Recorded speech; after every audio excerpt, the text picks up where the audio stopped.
প্ৰিয় দৰ্শক উপস্থিত আছো বৰপেটা ৰোডত আৰু বৰপেটাৰ পৰা আপোনালোকৰ বাবে লৈ আহিছো এটি ভাল খবৰ আৰু বৰপেটাত আজি উপস্থিত আছো সিমলাগুৰি কাষত আৰু সিমলাগুৰি কাষত উপস্থিত আছো প্ৰাইম ভিজন আৰু প্ৰাইম ভিজনত কিয় উপস্থিত আছো নিশ্চয় আজিৰ প্ৰতিবেদন যদি সম্পূৰ্ণৰূপে চায় তেতিয়াহ'লে আপোনালোকে নিশ্চয় বুজিব পাৰিব আৰু প্ৰাইম ভিজন ক'ত আছে প্ৰথম এই লোকেশ্যনত শ্বেয়াৰ কৰি দিছো প্ৰাইম ভিজন আছে সিমলাগুৰিৰ কাষৰ দিলীপ চিনেমা হলৰ ঠিক অপজিট সাইডে ডক্টৰ ৰামানন্দ পাঠকৰ যি ৰশ্মি মেডিকেল হে ৰশ্মি মেডিকেলৰ ফাৰ্ষ্ট ফ্ল'ৰত আছে প্ৰাইম ভিজন আৰু প্ৰাইম ভিজন হৈছে এক উন্নত মানৰ চকু চিকিৎসা কেন্দ্ৰ আৰু এই প্ৰাইম ভিজন আজি শুভ দুদিৰ গৰ্ভ শুভ আৰম্ভ কৰা হ'ল আৰু ইয়াত কি কি সুবিধা থাকিব আৰু ইয়াত কেনেকুৱা ধৰণে চকু চিকিৎসা কৰা হ'ব চকুৰ ডক্টৰ কোন কোন থাকিব তাৰ লগতে কেইটা বজাৰ পৰা কেইটা বজাত এখন খোলা থাকিব এ টু জেড আজিৰ প্ৰতিবেদন আপোনালোকে জানিব পাৰিব আৰু প্ৰথমে মই এই প্ৰাইম ভিজনৰ পৰিৱেশটো আপোনালোক দেখুৱাই লৈছোঁ ইমান ধুনীয়াকৈ ইমান উন্নত মানদণ্ডৰ এইখন প্ৰাইম ভিজন খুলিছে যে বৰপেটাত হয়তো প্ৰথমবাৰৰ কাৰণে এনেকুৱা ধৰণৰ এখন উন্নত মানদণ্ডৰ চকু চিকিৎসা কেন্দ্ৰৰ আজি প্ৰথমবাৰ শুভ উদ্বোধনী হ'ল আৰু শুভ উদ্বোধনী দিনাখন দেখিবলৈ পোৱা গৈছে ইয়াত বিভিন্ন স্তৰৰ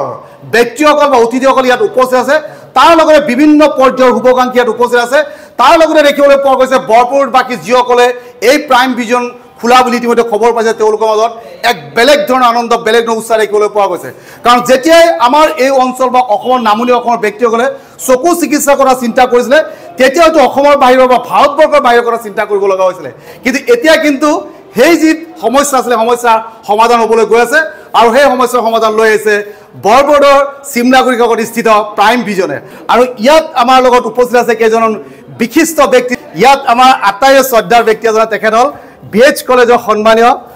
অধ্যক্ষ ডক্টৰ ভূষণ চন্দ্ৰ পাঠক ছাৰ আপোনাক স্বাগতম জনাইছোঁ নমস্কাৰ ছাৰ দেখিবলৈ পোৱা গৈছে ইমান ধুনীয়াকৈ বৰপেটাত প্ৰথমবাৰৰ কাৰণে প্ৰাইম ভিজন নামৰ এখন উন্নত মানদণ্ডৰ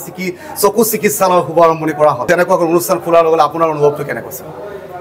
আমি জানো বৰপেটা ৰোড বাণিজ্য কেন্দ্ৰ হয় কিন্তু চিকিৎসাৰ ক্ষেত্ৰত বৰপেটা ৰোড বৰ পিছপৰি আছিল হয় গতিকে প্ৰাইম ভিজনে এক নতুন যাত্ৰা আৰম্ভ কৰিব আৰু গোটেই বৃহৎ অঞ্চলটোকে বৰং মইতো বৰপেটা ৰোডৰ কথাই নকওঁ নামনি অসমতে ভাল ধৰণে কাম কৰিব পাৰিব বিশেষকৈ চকু চিকিৎসাৰ ক্ষেত্ৰত হয় আৰু এই ক্ষেত্ৰত ডক্টৰ ৰমানন্দ পাঠক ডাঙৰীয়াৰ নাম ল'বই লাগিব তেখেত ভাল মানুহৰ ভাল কাম হয়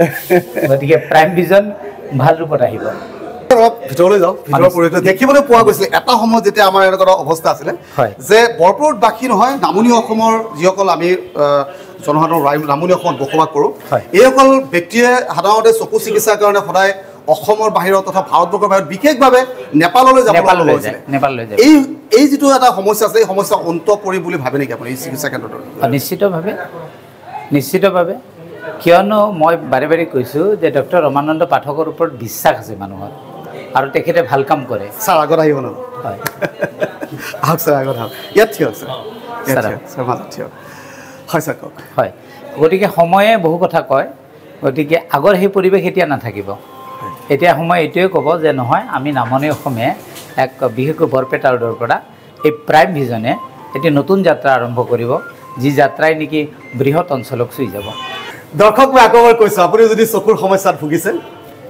উন্নত মানৰ চিকিৎসা বিচাৰিছে তেতিয়াহ'লে আপোনাৰ অপেক্ষাৰ অন্ত পৰিল আৰু আপুনি এতিয়া বৰপেটাত এইখন প্ৰাইম ভিজনত আহি পৰে আৰু যিজন ব্যক্তিগত ডক্টৰ ভূষণ চন্দ্ৰ পাঠক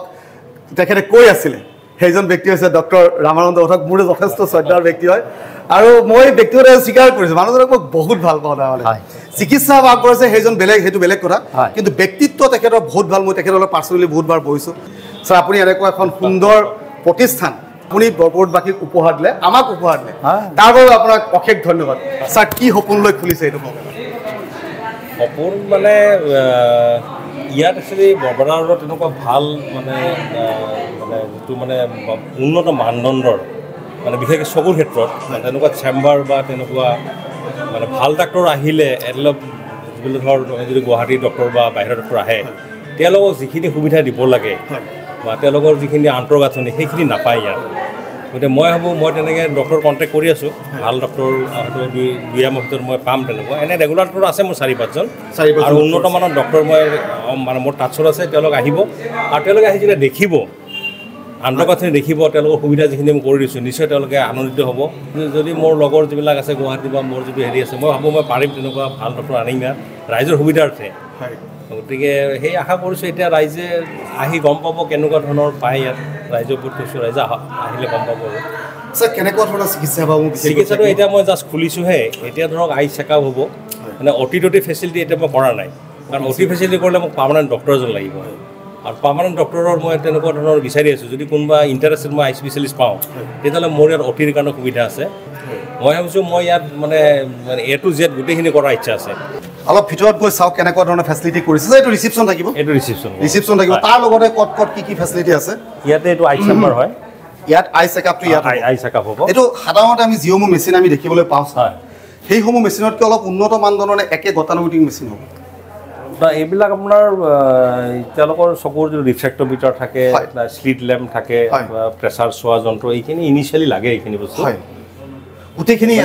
অপিডিটো চলি যায় এইখিনি গোটেইখিনি এটা হেৰিতে ছেটআপতে গোটেইখিনি অপিডি চলি যায় চলি যায়